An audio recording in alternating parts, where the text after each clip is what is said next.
Harrisburg, PA. In one of this year's most competitive U.S.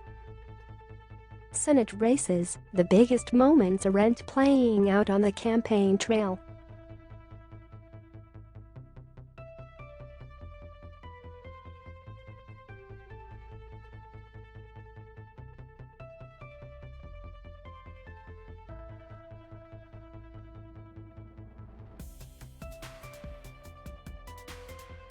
And in particularly viral posts, Nicole "Snooki" Polizzi, star of the infamous MTV show Jersey Shore, and little Steven Van Sant of The Sopranos and Bruce Springsteen's E Street Band recorded videos telling Oz to come home.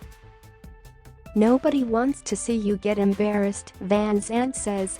"So come on back to Jersey where you belong." For a campaign that could ultimately cost more than $100 million, the stunts are cheap ways for Fetterman, Pennsylvania's lieutenant governor, to generate attention.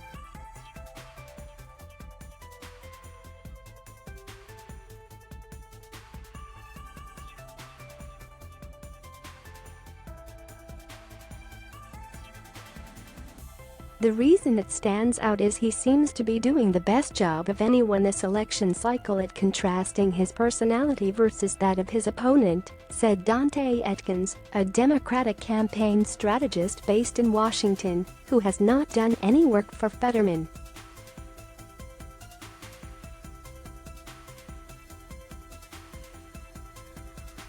But they question the value.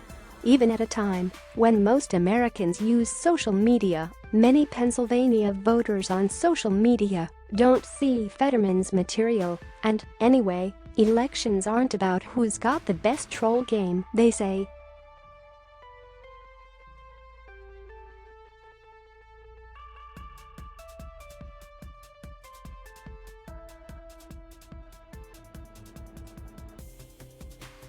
"They care what I stand for. A lot of the material comes from Fetterman himself," said campaign spokesperson Joe Calvello. "He does a lot of the posting on Twitter, and if Fetterman himself doesn't post it, he helps originate ideas.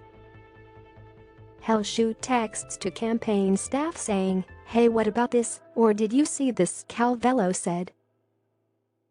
He's still very involved. Other material comes from campaign staff who develop ideas that stay on brand for Fetterman and on turf that the candidate is staked out, Calvello said.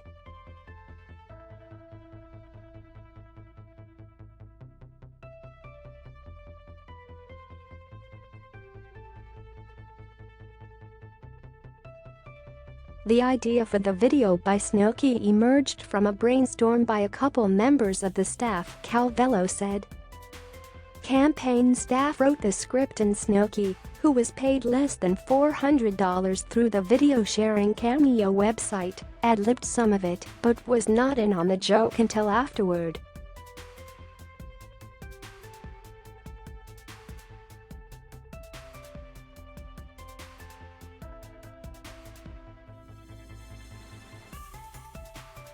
It is difficult to know how much this will help Fetterman in a year when Democrats face stiff political headwinds, including high inflation and a traditional midterm backlash against the party of the president. Political scientists have had a hard time isolating the forces that affect how voters make up their minds, said Christopher Borick, an assistant professor of political science at Muhlenberg College in Allentown, Pennsylvania. In addition, voters tend to be older than the average social media user, Borick said. Still, Pew Research Center last year estimated that 7 in 10 Americans use social media, and it is unquestionable that the medium is becoming more important to reaching voters.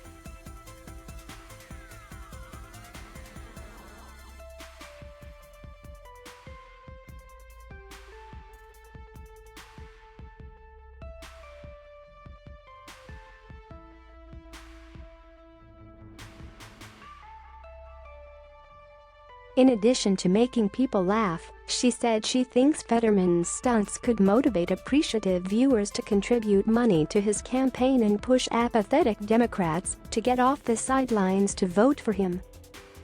Oz has tried to harness the power of social media for his campaign and tried to respond to Fetterman online.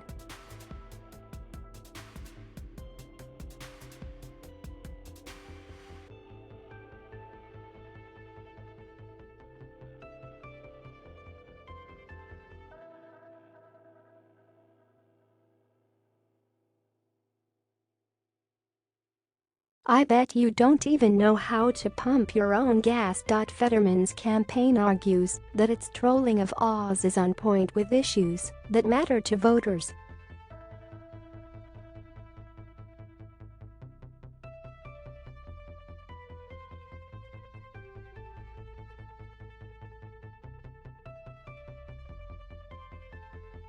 He's extremely online. He knows his memes, he knows his internet subcultures, his campaign knows how to make things go viral and obliterate his opponent with online owns, Atkins said.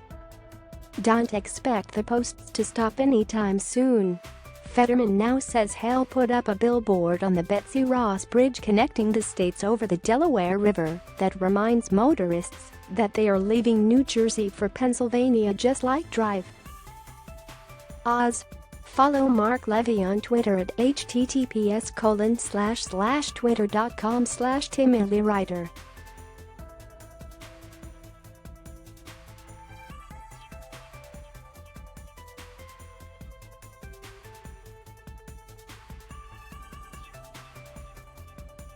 App Politics. This story was first published on July 30, 2022. It was updated on August 1, 2022, to correct the spelling of a source's last name to McDonald instead of McDonald.